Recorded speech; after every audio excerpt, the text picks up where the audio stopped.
ایمان اور سکون۔ الذين آمنوا ولم يلبسوا إيمانهم بظلم أولئك لهم الأمن وهم مهتدون۔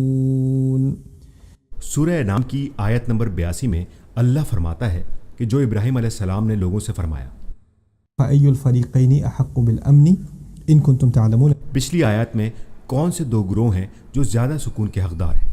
زیادہ قلبی سکون۔ لہٰذا یہ آیت ان لوگوں کے بارے میں ہے جو اپنی زندگی میں قلبی سکون حاصل کرتے ہیں۔ آپ کو معلوم ہے کہ لوگ کئی قسم کے جذباتی بے ضابطگیوں، ڈپریشن، دکھ، غصہ اور بے چینی کا شکار رہتے ہیں۔ آپ سکون کیسے حاصل کرتے ہیں؟ کیا ایمان اور سکون میں کوئی تعلق ہے؟ قلبی سکون یہاں تک کہ جذباتی اور نفسیاتی سکون ہے۔ اللہ فرماتا ہے الذين آمنوا ولم يلبسوا إيمانهم بظلم۔ وہ جو مکمل طور پر ایمان لائے اور اپنی سچائی اور ایمان کو غلط کاموں سے نہیں بدلا۔ دوسرے لفظوں میں غلط کام نہ صرف ظاہری طور پر خرابی پیدا کرتے ہیں، بلکہ جب آپ ظلم کرتے ہیں تو آپ ظاہری طور پر یا کسی کے ساتھ خرابی کر رہے ہیں۔ لیکن اس آیت میں اللہ بڑی خوبصورتی سے بیان کرتا ہے کہ جب آپ ظاہری طور پر کسی کے ساتھ کچھ غلط کرتے ہیں تو اصل میں آپ اپنے باطن پر بھی ظلم کرتے ہیں۔ اور پھر اللہ فرماتا ہے کہ اگر آپ ایسا نہیں کرتے اور دوسروں کے ساتھ غلط نہیں کرتے اور کسی قسم کی ناانصافی نہیں کرتے تو یہ وہ لوگ ہیں جو سکون کے حقدار ہیں، انہیں سکون ملے گا۔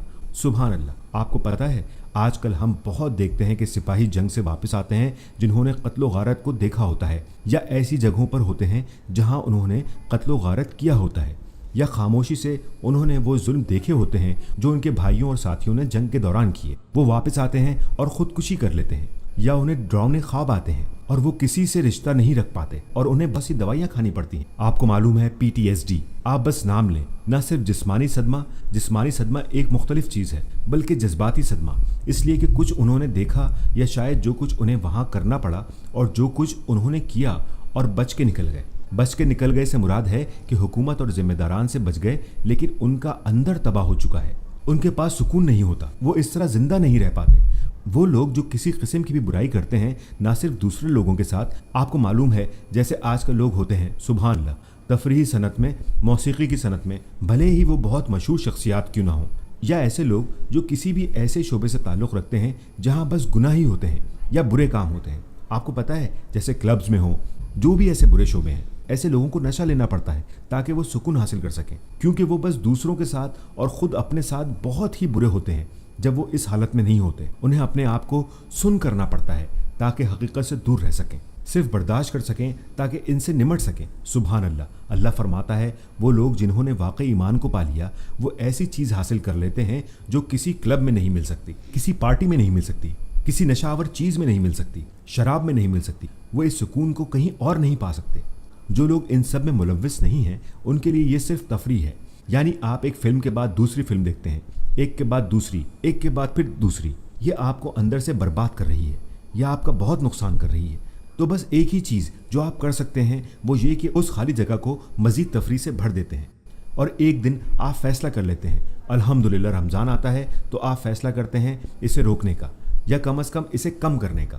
امید ہے آپ اسے اس مہینے میں مکمل طور پر ہی ختم کر دیں گے، اور پھر آپ مسجد میں جائیں اور آپ سکون محسوس کریں، اور بہت لمبے عرصے سے آپ نے اسے محسوس نہیں کیا ہوتا۔ تب آپ فرق بتا سکتے ہیں ان زہریلی اشیاء میں جو آپ نے اپنے اندر اتار لی ہیں، روحانی طور پر زہریلی اشیاء، اور اس صفائی میں جو قرآن سننے سے آپ کو محسوس ہوئی، صرف اپنا سر دوسروں کے ساتھ سجدے میں جھکا لینے سے۔